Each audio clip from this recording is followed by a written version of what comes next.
السلام عليكم ورحمة الله وبركاته. أوضح الإعلامي حمزة البلومي في برنامجه الحقائق الأربعة التجاوزات التي تحدث في عالم الإنستغرام وقرار بعض الدول للتصدي لهذه الظاهرة والقيام بتجارب مقارنة. وقد كشف البلومي في برنامجه أن المسابقات غير قانونية ولا تخضع للشروط التي يفرضها القانون وتنسحب على مسابقة الهواتف على الانستغرام.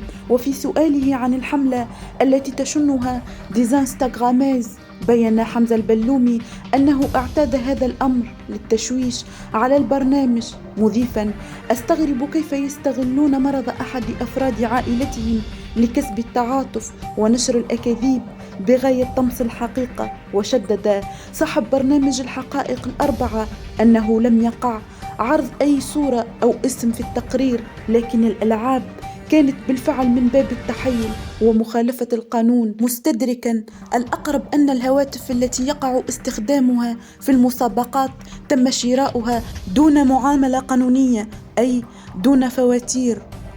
وعلى إثر مستجدات أخرى في القضية أترككم في رعاية الله وحفظه، وإلى اللقاء.